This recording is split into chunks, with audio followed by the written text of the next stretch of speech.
Hi, this is Brass Check, and we're recording this on August 20th, which is a Friday. And one of the things that we do that nobody else seems to do is speak in detail about some of the COVID-con operatives. Everybody moans and groans about Bill Gates and Tony Fauci, and rightfully so, because they are the leaders of this thing. Some people talk about Klaus Schwab, who is the head of the World Economic Forum. He's another major ringleader. But there's no way you can pull an operation like this off without lots and lots of operatives. We pointed out in a recent video that Jerome Hauer, the guy who magically appeared on all the TV news networks after the Twin Towers collapsed, explaining to everybody that it was the fire and it was the guy in the cave. I think we're the first news outlet to shine a light on that guy in a serious way. People may not be aware that he was also hired by a company that manufactures anthrax vaccine to go around the country and the news media giving lectures on the dangers of anthrax. And perhaps not surprisingly, just days really after the 9/11 attack, somebody started mailing anthrax to news outlets and elected officials. But Jerome Hauer didn't rest on his laurels. No. Now his job is to teach big corporations about how to manage risk, and the biggest risk he says they face is pandemics. And the way they need to handle it, mandatory vaccines for their employees. Anyway, we did a video on that. Somehow this guy gets to fly under the radar, but not for Brass Check viewers and listeners. You know exactly who he is. You know exactly what he's up to. We are also the only news outlet to pay attention to a guy named Peter Schwartz. Peter Schwartz is the person who wrote the lockstep scenario doctrine for the Rockefeller Foundation 15 plus years ago, in which he magically predicted everything that's going on today. He predicted a global pandemic. He predicted the need to close borders and to shut down businesses and to close schools and to throw the world into economic disaster. He laid it all out for the Rockefeller Foundation in a paper. But like Jerome Hauer, Peter Schwartz didn't rest on his laurels. He went to work for someone named Mark Benioff, who is the founder of Salesforce. And we seem to be the only news outlet. Do you see a theme here? I'm just wondering what other journalists, I'm not even a journalist, I'm a guy that has several businesses I have to run, and I do this in my so-called free time. But somehow we're the only news outlet that reported to you this fact, that this entire mandatory, hysterical, totalitarian vaccine push could not have taken place without Salesforce and some other companies like IBM. Why? They needed technology to manage the whole thing. And that's what Salesforce.com has been working on supposedly since March of 2020. Somehow between March of 2020 and December of 2020, they supposedly went from a standing start and created a flawless suite of software programs to allow cities, counties, states, and countries to manage their mass vaccine campaigns. Isn't that amazing that they were able to pull that out so fast? And who's the chief futurologist for Salesforce.com? None other than David Schwartz. Peter Schwartz. But wait, there's more.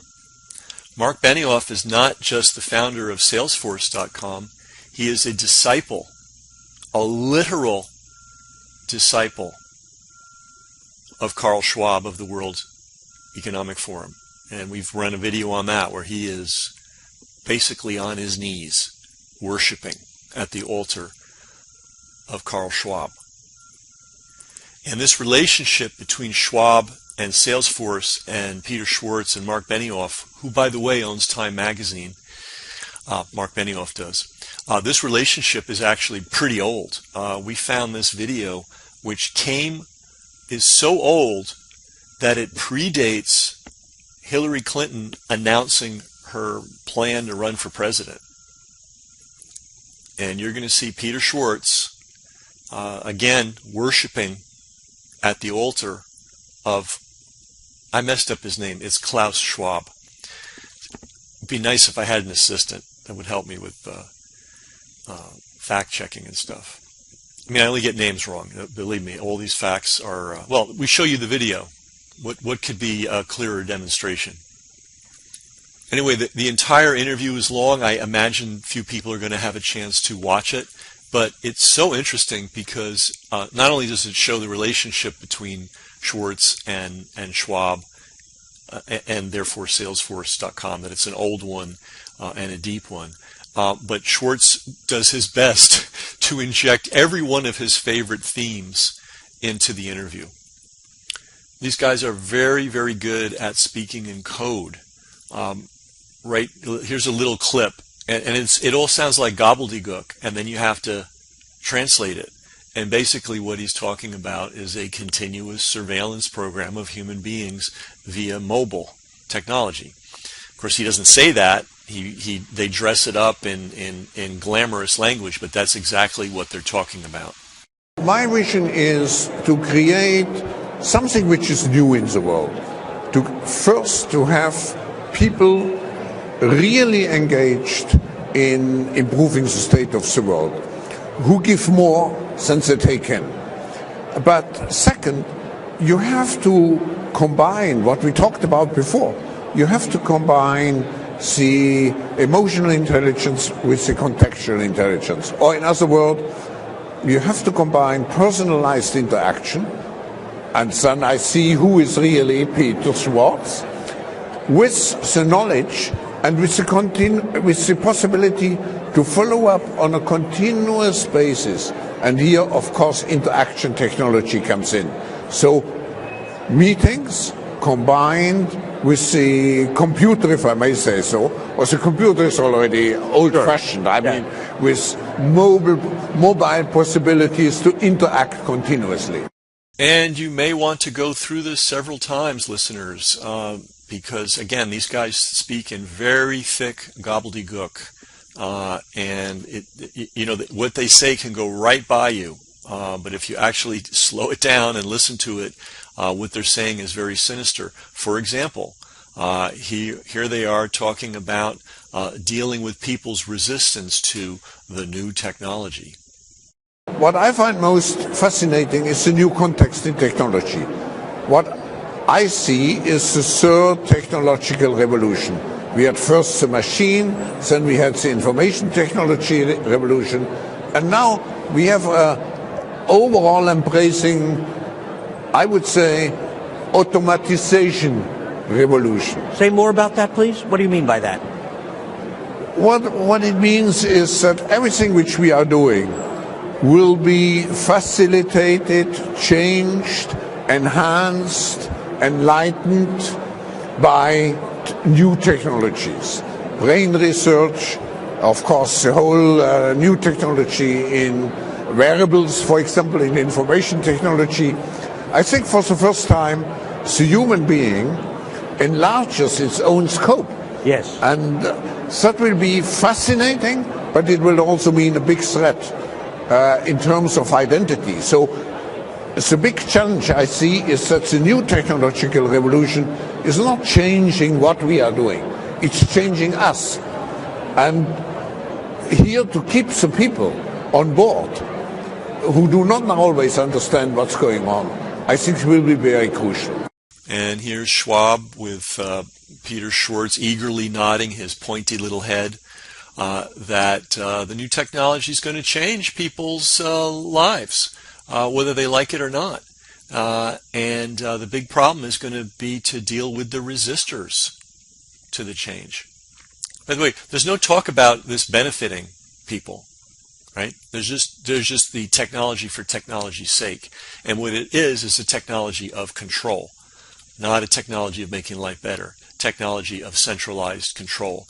And Schwab rightly points out that people are going to be threatened by that, and that's the big challenge of technology now, is not developing the technology, but getting people to swallow it. Coming up next, Schwartz and Schwab reveal their methods. And the thing is, if you actually listen to what these people say, they tell you exactly what they are doing and what they intend to do. But of course, do you ever see these guys on TV? Do you ever see anybody paying attention to what they actually say? No, you don't. But we're doing that now. So what they're talking about here is their basic methodology, which, again, they don't lay it out. They speak in gobbledygook. But what they're saying is we create crisis after crisis after crisis. And that is causing overload and burnout on the part of elected officials and government officials. And then we will step in with our, quote, long-term vision of how things will be. Here we go.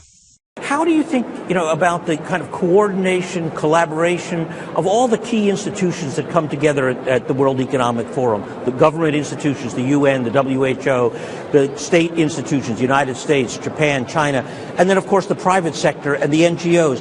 Can they actually collaborate, you think, to solve these kinds of issues? I have no solution. I would agree with you that everybody and everything what we are doing today is integrated into a systemic overall framework. And we still, in our world, we deal with issues in a very departmentalized way. But second, we have so many crises at the moment, and leaders in governments and business alike deal with crisis situations. And I see somewhere a burnout. I call it a burnout effect. And it means that we do not spend enough energy on looking forward, developing visions. And here, I have to say, Salesforce is one of the very laudable exceptions, having a long-term vision. We like to think so. Now, coming up next, Schwartz, in just a few seconds, injects one of his favorite themes, which is pandemics.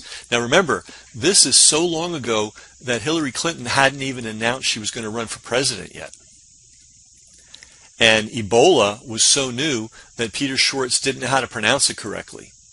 Okay? But he made sure he injected this into the conversation. When you think about the kind of challenges that the world faces today, climate change, internet governance, Ebola, and other disease syndromes. Okay, coming up next, Schwartz inserts another one of his favorite themes, which is the use of technology to control people's brains and behavior. And again, you have to listen carefully. The gobbledygook is very thick, but it's just fascinating if you watch the entire interview, which will take you over an hour, to see all the times he wants to insert his favorite themes. And clearly, literal control over people's brains is something that excites both of these people. You see the surface, but you have to know what's behind. But don't forget the emotional very intelligence. good point. Because the emotional intelligence may suffer if you have too much contextual intelligence, or if the two do not go hand in hand. And, I think this is one of the divides that, when C.P. Snow wrote about the divide between the world of the arts and the sciences, that there's been this sense that somehow these are two separate things. No, and they're not. I see a merger. Exactly. If you look at brain technology, if you look at some of the new devices, I think what we are doing is combining in some way the brains with our souls and with our hearts. Exactly right. A good friend is a neurobiologist, David Eagleman, and he writes about neurobiology and the law. Frankly, most of our law comes from the Bible, and now we're actually learning, what leads to criminal behavior? How can you fix it? Neurobiology is actually teaching us a lot about things like that. If you combine, let's say, brain research with big data, yes, you have fantastic new areas with tremendous application. Schwab's accent is very thick, but what he said at the end there was brain technology and big data, bringing those two things together. And what he didn't articulate is so that we, the Klaus Schwabs of the world, can control your behavior right down to every detail. And this last little clip, again, Schwartz just like a eager little bunny, just can't wait to jump in and throw his fairy dust about all his favorite topics. Schwartz started out in the Peace Corps in Africa. And then somehow he ended up working for Royal Dutch Shell. And he had an interest in sociological factors in West African countries to make it easier for Shell to abuse the people that live there and steal their natural resources. Well, this is one of his jobs, and he keeps busy with it all the time. And here he is bragging about his experience mediating disputes in the South African mining industry. But in any event, here's Peter Schwartz bragging about his dialogue, facilitating the dialogue in the South African mining industry. Last summer I was down in South Africa participating in a dialogue between the government, the other stakeholders, and the mining industry. So that spirit has even affected what is a very vexed situation. So anyway, the point of this video is to show that the relationship between Salesforce.com and Klaus Schwab of the World Economic Forum is an old one and a deep one. And you can just see the fawning of Peter Schwartz over Schwab and Mark Benioff, who's the founder of Salesforce. We've played videos before showing a similar relationship. So anyway, the whole point of this is to shine a light on some of the COVID con operatives. Peter Schwartz is a major one. I mean, he's just a foot soldier. I mean, he's a nobody, but he does a lot of work for these guys. And like Jerome Hauer, he always seems to pop up when they need somebody to advance their agendas. Because actually, Bill Gates and Fauci and Schwab can't do everything. I mean, somebody's got to actually do the work.